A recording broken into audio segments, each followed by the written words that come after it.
Armagh, Ireland. While not a Catholic himself, Philip Adler has joined the throngs of visitors to the Pope's wartime refuge. "My wife is Bavarian," he explains in the bar of the hotel. "She had to make the pilgrimage to St. Patrick's Cathedral."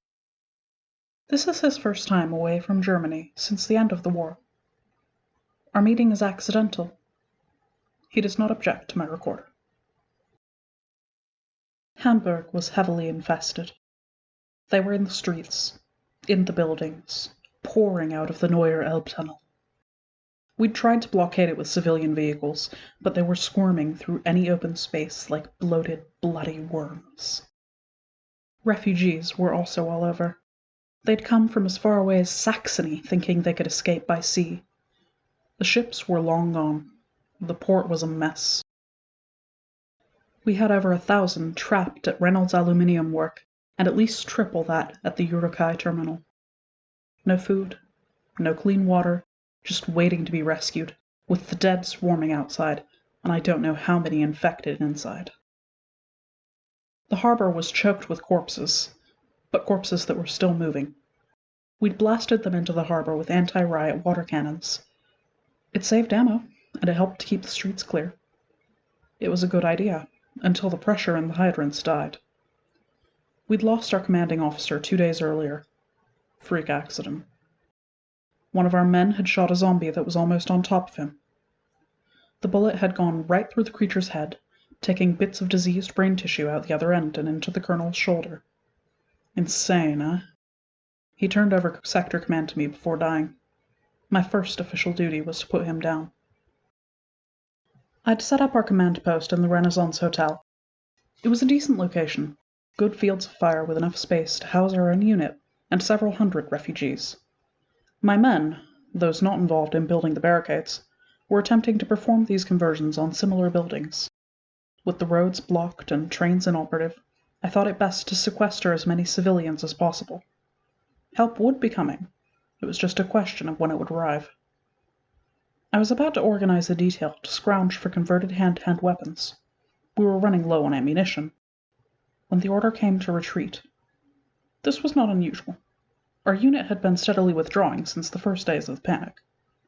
What was unusual, though, was the rally point.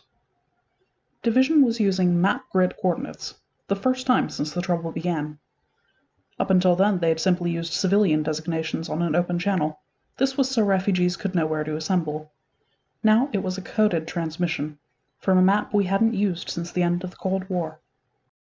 I had to check the coordinates 3 times to confirm. They put us at Schafstedt, just north of the Nordoste Canal.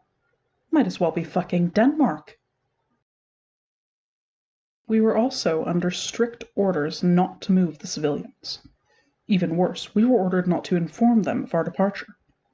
This didn't make any sense. They wanted us to pull back to Schleswig-Holstein, but leave the refugees behind? They wanted us to just cut and run? There had to be some kind of mistake. I asked for confirmation. I got it. I asked again.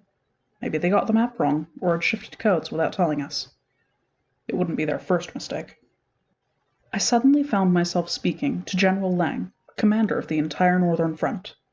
His voice was shaking. I could hear it even over the shooting. He told me the orders were not a mistake, that I was to rally what was left of the Hamburg garrison and proceed immediately north. This isn't happening, I told myself. Funny, huh? I could accept everything else that was happening. The fact that dead bodies were rising to consume the world, but this? Following orders that would indirectly cause a mass murder? Now, I am a good soldier, but I am also a West German. You understand the difference? In the East, they were told that they were not responsible for the atrocities of the Second World War, that as good communists they were just as much victims of Hitler as anyone else. You understand why the skinheads and proto-fascists were mainly in the East. They did not feel the responsibility of the past, not like we did in the West. We were taught since birth to bear the burden of our grandfather's shame. We were taught that, even if we wore a uniform, that our first sworn duty was to our conscience, no matter the consequences. That is how I was raised. That is how I responded.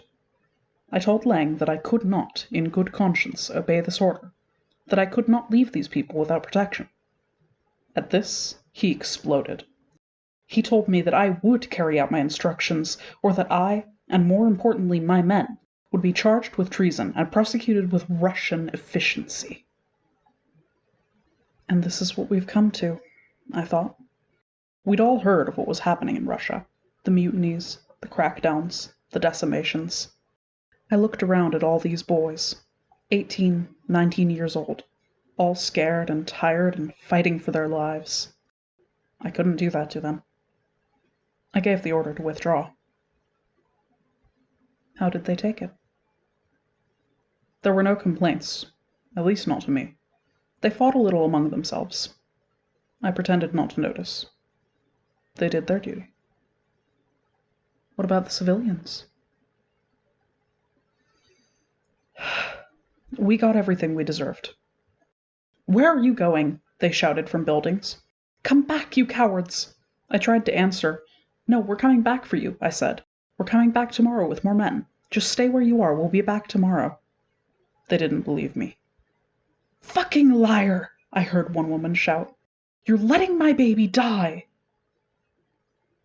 Most of them didn't try to follow, too worried about the zombies in the streets. A few brave souls grabbed onto our armored personnel carriers. They tried to force their way down the hatches. We knocked them off. We had to button up, as the ones trapped in buildings started throwing things, lamps, furniture, down on us. One of my men was hit with a bucket filled with human waste. I heard a bullet clang off the hatch of my martyr. On the way out of the city, we passed the last of our new rapid reaction stabilization units. They'd been badly mauled earlier in the week. I didn't know it at the time, but they were one of those units classified as expendable. They were detailed to cover our retreat, to prevent too many zombies, or refugees, from following us. They were ordered to hold on to the end. Their commander was standing through the cupola of his Leopard. I knew him. We'd served together as part of the NATO's I-4 in Bosnia. Maybe it is melodramatic to say he saved my life, but he did take a Serbian's bullet that I'm sure was meant for me. The last time I saw him was in a hospital in Sarajevo, joking about getting out of this madhouse those people called a country. Now we were here, passing on the shattered Autobahn in the heart of our homeland. We locked eyes and traded salutes. I ducked back into the APC and pretended to study my map, so that the driver wouldn't see my tears.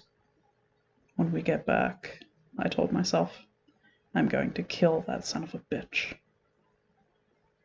General Lang. I had it all planned. I would not look angry, not give him any reason to worry. I'd submit my report and apologize for my behavior. Maybe he'd want to give me some kind of pep talk, try to explain or justify our retreat. Good, I thought. I'd listen patiently, put him at ease. And then, when he rose to shake my hand, I'd draw my weapon and blow his eastern brains out against the map of what used to be our country. Maybe his whole staff would be there, all the other little stooges who were just following orders. I'd get them all before they took me. It would be perfect. I wasn't just going to goose-step my way into hell like some good little Hitler-Jugend. I'd show him, and everyone else, what it meant to be a real Deutsche Soldat. But that's not what happened. No. I did manage to make it into General Lang's office. We were the last unit across the canal. He'd waited for that. As soon as the report came in, he'd sat down at his desk, signed a few final orders, addressed and sealed a letter to his family, then put a bullet through his brain. Bastard.